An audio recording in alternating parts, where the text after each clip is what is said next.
The dog had never barked, not once in 7 years. The neighbors thought he was mute, maybe broken.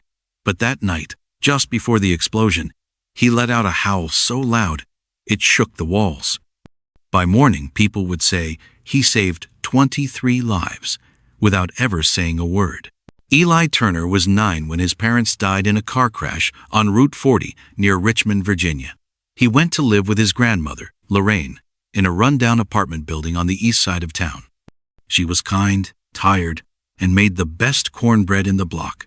But Eli barely spoke, and neither did the dog they gave him.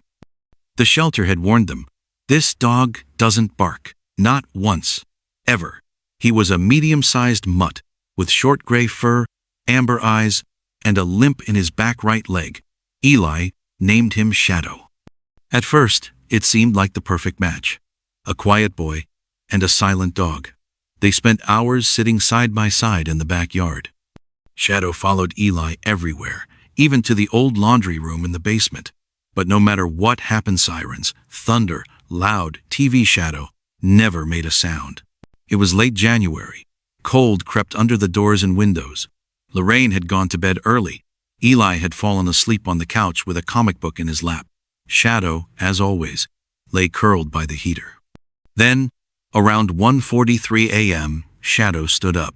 He walked to the door. His ears were stiff. His nose twitched. He paced.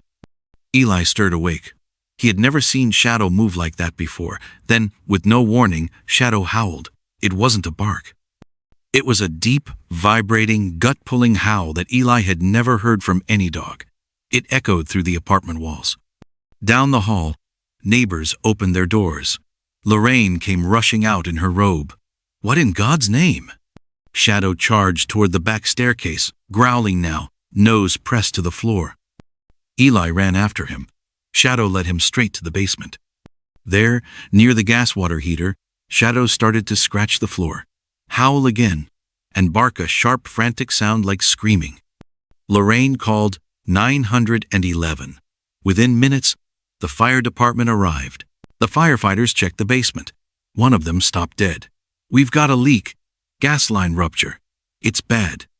They evacuated the entire building immediately. 23 residents were ushered out into the freezing night in pajamas and slippers. One firefighter turned to Lorraine and said, "If that dog hadn't raised hell, this place would have been gone in 15 minutes. They shut off the gas, vented the rooms. No explosion happened. No one died.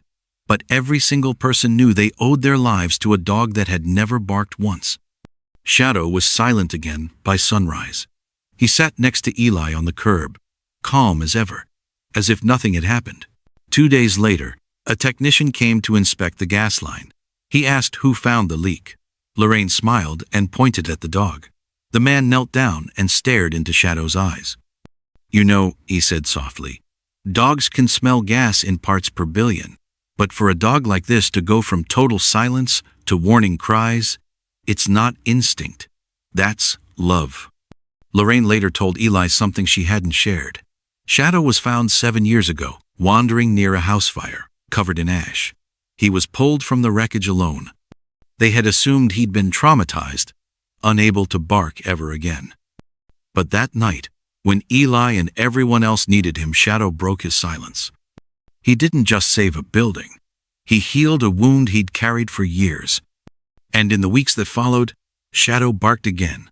Not often, but enough for Eli to laugh. Because now the boy who never spoke much and the dog who never made a sound finally had something to say to each other and to the world. If you believe in second chances, loyalty, and the silent heroes among us, don't forget to like, share, and subscribe to SoulPaw Stories V.